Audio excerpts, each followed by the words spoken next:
जब माध्यम पे आरोपित करता है तो पत्थर से मूर्ति बन जाती है। किसी देवता की मूर्ति भी हो सकती है, किसी पशु की मूर्ति भी हो सकती है। इसी प्रकार रंगों पे जब अपना भावों को वो निकालता है तो किसी का चेहरा बन जाता है या किसी की प्रतिकृति बन जाती है या कुछ और जो भी उसके मन के भाव हैं वो रंग और रूप उसका आकार नया ले लेते हैं। अब ये है कि कला मुख्य रूप से एक भावात्मक विषय है। हमारे मन में जो विचार आते हैं, हम जो आसपास के वातावरण से, परिवेश से देखते हैं, उनको लेके हमारे मन में भाव उत्पन्न होते हैं, तो उन भावों को हम अभिव्यक्त करते हैं। कला में यह अभिव्यक्ति, चित्रकला में यह अभिव्यक्ति हूबहू नहीं होती है। विषय ज़रूर हमारे आसपास के परिवेश से लिए हुए होते हैं, पर हम उन्हें नए ढंग से प्रस्तुत करते हैं।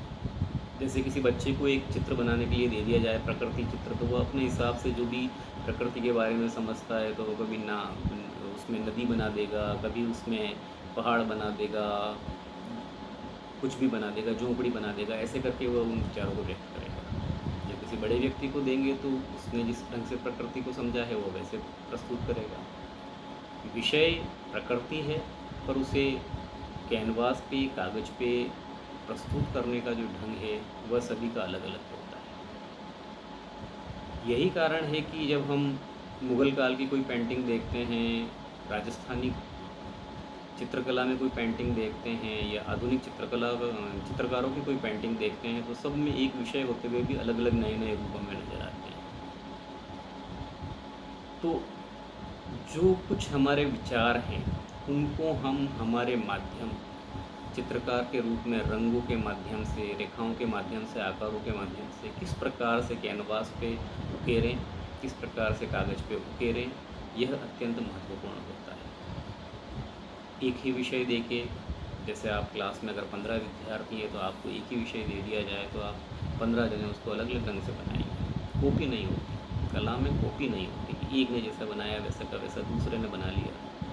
इस प्रकार कॉपी वर्क नहीं होता है। हर व्यक्ति का अपना सोचने का ढंग होता है, हर व्यक्ति का अपना दिमाग होता है, हर व्यक्ति की अपनी समझ होती है, हर व्यक्ति की अपनी रुचि होती है। इसी रुचि के आधार पर, इसी समझ के आधार पर वह जो कुछ देखता है, परिवेश से ग्रहण करता है, उसे नए नए रूपों में, नई नई सृजनात्मकता के साथ कैनवास पे, कागज़ पे उकेरता है। यही कारण है कि कितने ही विषय प्राचीन काल से लेकर आज तक बने हैं। एक ही विषय को लेके कितनी ही कृतियाँ बनी हैं और बनती रहेगी, और हर बार कुछ न कुछ नया निकल के आएगा। क्योंकि मनुष्य एक ऐसी एक इकाई के रूप में है। हर व्यक्ति अलग है, हर व्यक्ति की सोच अलग है, हर व्यक्ति का कला के बारे में विचार अलग है, समझना अलग है, और उसकी सृजनात्मकता जो होती है वही एक विषय को नए नए रूपों में प्रस्तुत करती है। कला विद्यार्थी के रूप में आप लोगों को ये ध्यान रखना है कि हमें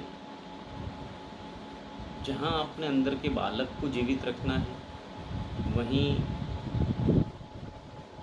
सृजनात्मक तौर पर अपने आप को विकसित भी करते रहना है। मतलब आपकी रिजिडिटी आपके आगे आने वाले 2 सालों में एमए के दौरान तो नहीं चलेगी। आपको बहुत सहज रहना है, बहुत सहजता से कला को समझना है और अपने आप को अभिव्यक्त करना है। इसके लिए बहुत आवश्यक है कि हम चित्रकला के तत्वों का, संयोजन के सिद्धांतों का बारीकी से अध्ययन करें। एक बार इन सबको समझना है, जीवन में उतारना है और फिर भूल जाना है। ये कैसे संभव है?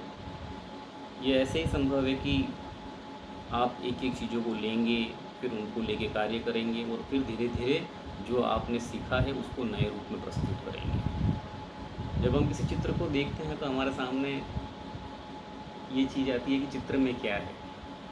अगर आपको कोई चित्र दिखाया जाए, उसको विश्लेषण करने को दिया जाए, तो उसमें आपके सामने आएगा कि चित्र में सबसे पहले आपको रेखा दिखाई देगी, रंग दिखाई देगा, तान या तान यानी कि रंगों की अलग अलग टोन्स जो होती है वो, पोत, उसका जो टेक्सचर होता है वो, अंतराल जिस पे चित्र बनाए, जैसे कागज़ पे बनाए, कैनवास पे बनाए, तो ये रंग रेखा, रंग, रूप, तान, बोध, अंतराल।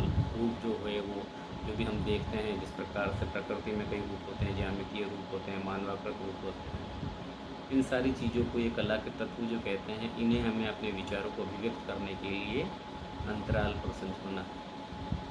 तभी हम अपनी बात को कह पाएंगे, अपनी बात को अभिव्यक्त कर पाएंगे। जब तक इन तत्वों का उचित संयोजन आप चित्रतल पे नहीं करेंगे, कैनवास पे नहीं करेंगे, तब तक आप एक अच्छी कृति तैयार नहीं कर सकते। आपको रंगों की समझ होना बहुत ज़रूरी है, रेखाओं को कैसे प्रयोग में लिया जाना है उसका बहुत ज़रूरी है।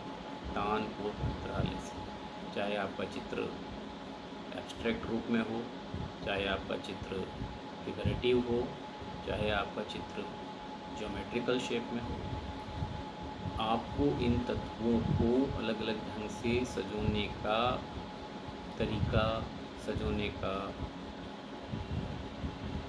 महत्व जो होता है वह आना बहुत आवश्यक है। यही कारण है कि 10 जनों के 10 चित्र अलग अलग रूप से बनेंगे, एक जैसा कोई भी चित्र नहीं बनेगा। जब हम कैनवास पे एक बिंदु भी लगाते हैं या किसी कागज़ पे एक बिंदु भी लगाते हैं तो उसका अपना महत्व होता है। हमारे लिए बहुत आवश्यक है कि हम समझें कि इतने बड़े कैनवास को 2 फीट 3 फीट के कैनवास को कैसे हम अपनी भावों की अभिव्यक्ति के लिए काम करें। हम इन 2 सालों में जो इसका सैद्धांतिक ज्ञान है और व्यावहारिक ज्ञान है उसको लेके और अपने भावों को अभिव्यक्त करने का प्रक्रिया को अभिव्यक्त करने के तरीके को समझेंगे और धीरे धीरे अपने आप को एक सामान्य व्यक्ति की जो कला के बारे में सोच होती है उससे कलाकार की सोच को लेके जो सफ़र है उसको तय करने की कोशिश करेंगे। आज इतना ही। Thank you.